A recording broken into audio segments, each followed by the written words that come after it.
Baker Botts LLP provides podcasts for educational purposes only. They are not legal advice. This communication may constitute attorney advertising.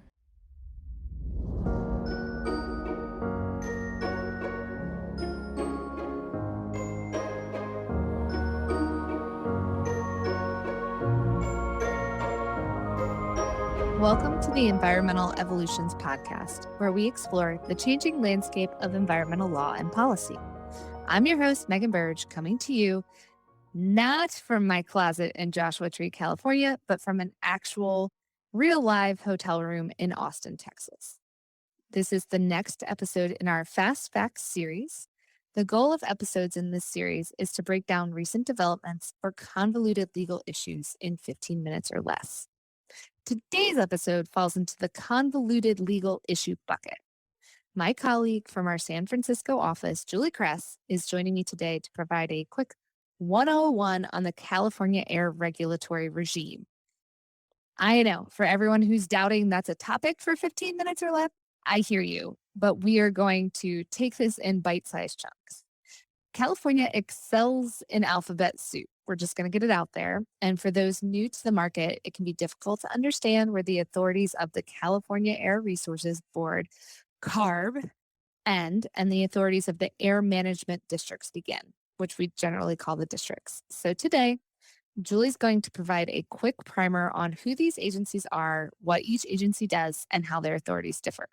And she's just the perfect person to do this because she actually worked for both of them. So with that, Julie, thank you for joining me. Thanks, Megan. Happy to be here.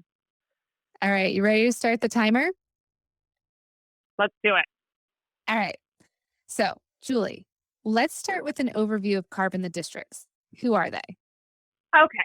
This is a common question that comes up. And to be honest, I started my air career in California at a local air quality management district, at the Bay Area Air Quality Management District. And I didn't know what CARB did at the time. And then I went to work for CARB, and I even still didn't know what CARB did. And you didn't say that in the interview. But wait, you didn't say that in the interview, I'm sure. No, not at all. But I quickly learned what these two entities do, and they aren't just two entities. As you know, the air districts are many, and CARB is one. But if you're new to California, it takes some time to really get a hold of what the differences are between the two.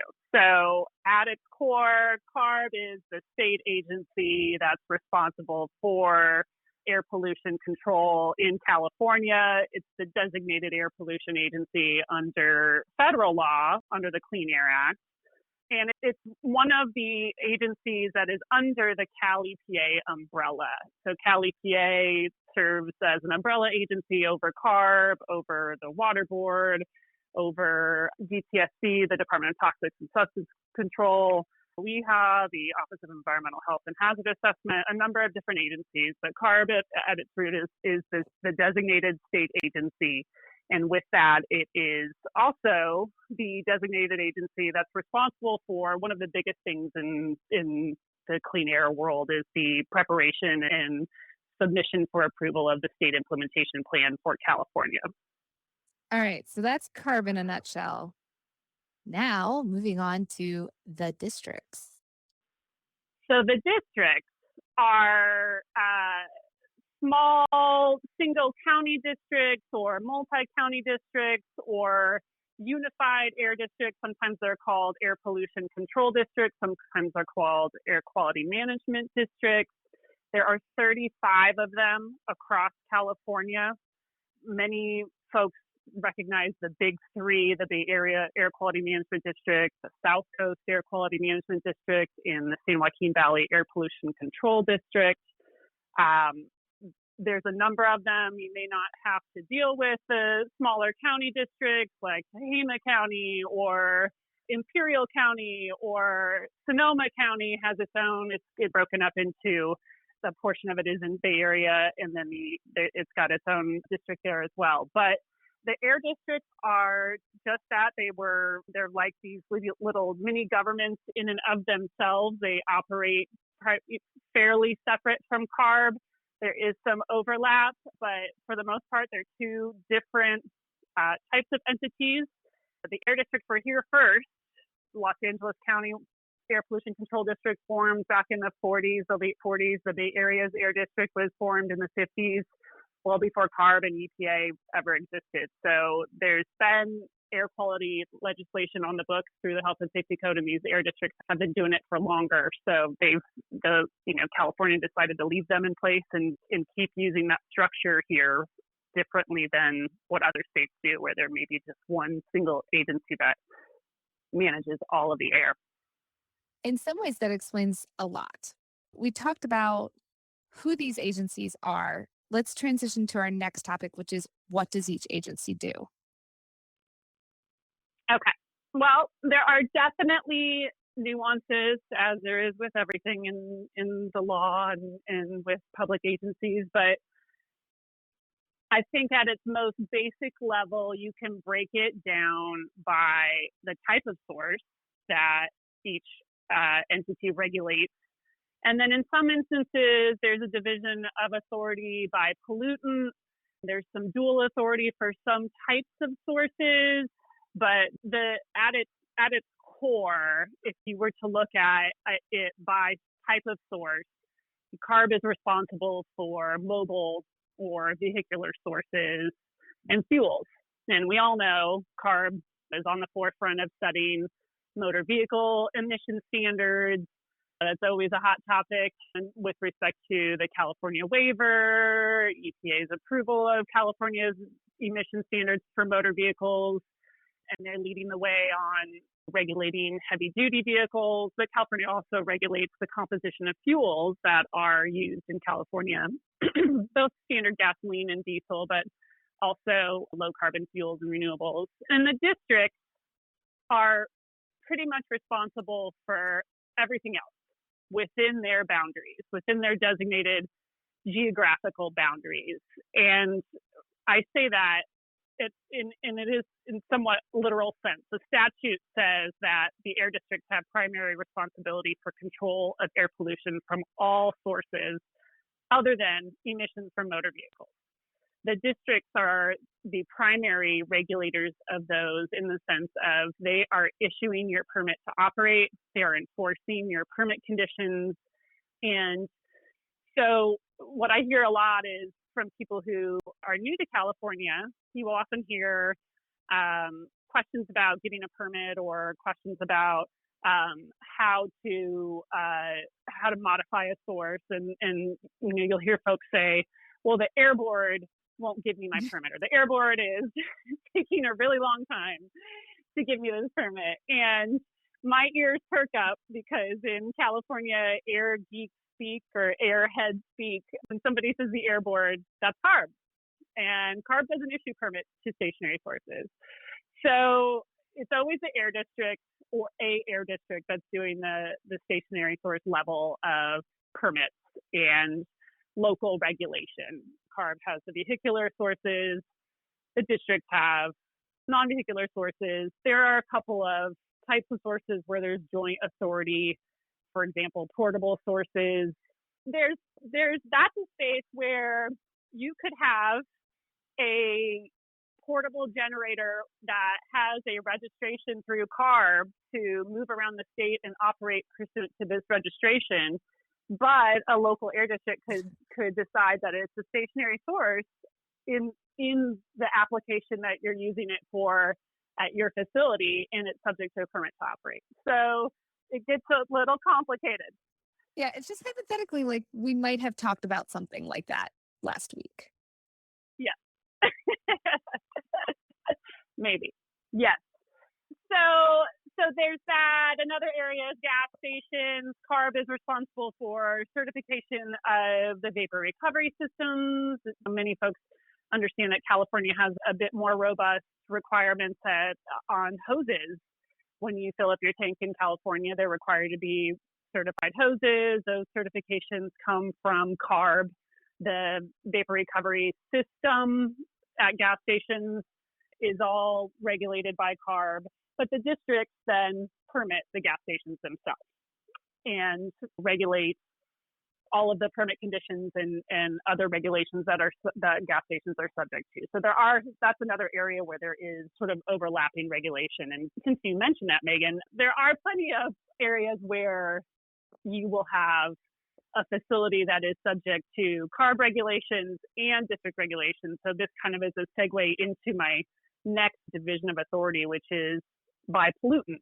And for greenhouse gases, while the district can regulate greenhouse gases, their CARB is really the heavy carrier when it comes to regulation of greenhouse gases. That was all authorized by AB 32. CARB's responsible for the scoping plan and for adopting AB 32's regulations. That's where we got the cap and trade regulation and the low carbon fuel standard and a number of other early action measures that came out of AB 32 with respect to greenhouse gases. So for many facilities, they're subject to cap and trade and also subject to district regulations. So they're constantly dealing with both agencies and having to navigate through the rulemakings, the associated rulemakings of any given district. And if you're a company that has a number of facilities in California, then you're probably dealing with CARB and several districts all at the same time. So it gets to be a little complicated. It's an opportunity to have more relationships with more regulators. Yes, because that's what everybody wants, right? That's what everybody wants. Okay, Julie, we've talked about who these agencies are. We've talked about what they do. Let's talk about how do they differ? So I think at its most basic level, the districts, and I want to focus on the districts here, because the districts are not just another arm of CARB. They are not just enforcers of state regulations.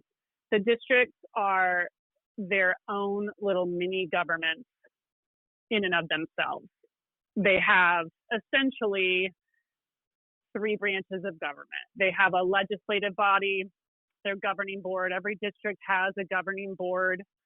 The governing board, by statute, exercises all powers of the district, but what often they are doing the most of is adopting regulations. And they are adopting regulations unique to each individual air district. So air districts will put out an air quality management plan depending on what their attainment status is, what the inventory of emissions is in their respective geographical region, and what issues they need to tackle, and then they will pursue regulations to tackle those. So you could have, as a source, if you have multiple sources in California, you could have one district that regulates the exact same type of source differently than another district regulates it. By differently, I mean they may have a widely different emission standard that you're subject to in the Bay Area as opposed to what San Joaquin Valley is imposing. But the governing board adopts the regulations of the district. There's also quasi-judicial arm to every district, and that is this entity known as the hearing board. And the hearing boards have limited authority. The bulk of them do requests for what's known as a variance, which is a reprieve from penalties in certain situations if you are in violation of state law or local district regulation or a permit condition, and this was an unforeseeable event or beyond your reasonable control. There are specific findings that a hearing board has to make, but if the hearing board issues a variance, that variance would allow you to continue to operate out of compliance without penalty. They also issue abatement orders, which sort of act like injunctions, and those are reserved for severe cases of noncompliance, and they can hear permit appeals. So that's the sort of judicial body that each air district has. And then you have their executive branch, the executive officer, commonly called the Air Pollution Control Officer, which is responsible for observing and enforcing all of the air district's rules, hearing board orders, permitting requirements. They're the big face of the district. They are responsible for, making sure the district does what it's supposed to do, and also to the board and following the lead from the governing board. And I should mention governing board. There's the Air District Governing Board, not CARB, the board. The board as in CARB. I think everybody should just show up in California and just erase the word board from their lexicon and they'll be okay. Yeah. Yes. So that's really one of the biggest differences between them. All right. Well, Julie, you're awesome. We are at time. Nicely done. And now that you've shared all of this knowledge about California's air regulatory regime, I thought I would quiz you on what else you know about California. Oh, dear. I know. Bring for it. the listeners, I warned Julie that this was coming, but I did not tell her the questions. And by warned her, I mean told her last night. So she gets full kudos for cooperating in my nonsense. All right. Fill in the blank on the following. California is the blank economy in the United States. Fifth. Nope. Largest Fourth. economy in the Fourth. United States. Oh. You're talking about Oh, in the United world. States. In the world. You got me. I got you. That's right. All right. Next one. It is the blank capital of the world. Almond. Avocado. Ah, okay. Apparently we need to hit up the festival. It looks Yeah. fun when I was Googling. Okay. Last one, I promise. The world's largest tree is located in blank National Park. It's Sequoia. Yes. Good job. You got 1 out of 3. It's a winner. You win. Well, to be fair, I am not a native Californian. I've been here for 20 years, but I grew up in Illinois. So I guess I have some work to do on my California trivia. Thank you for playing along with my quiz. And for all the listeners at home, I'm sure all of you got 3 for 3. All right, Julie, we're at the end of the podcast. Thank you for sharing all your knowledge about California today. Before we close out, what piece of advice do you want to leave listeners with? I guess perhaps getting to know your local air district, getting to know CARB, trying to get to know people there and having human contact with them to the extent you can go a long way, because in my experience with working at the air districts and CARB, there are a lot of people there that care and want to help. All right. Thank you, Julie. So if listeners have questions that they would like answered in a future Fast Facts episodes, maybe we'll bring Julie back for California 102. Please contact me. You know where to reach me. And with that, I am Megan Burge, and thank you for spending time with me. Thank you for listening to this BakerBots podcast. For more information on BakerBots practices, please visit us at bakerbots.com. For over 180 years, through 13 offices in 9 countries, BakerBots has the experience, knowledge, and people to solve our clients' most significant legal issues. This presentation is provided by BakerBots LLP for educational and informational purposes only. It is not legal advice. Under the rules of certain jurisdictions, this communication may constitute attorney advertising.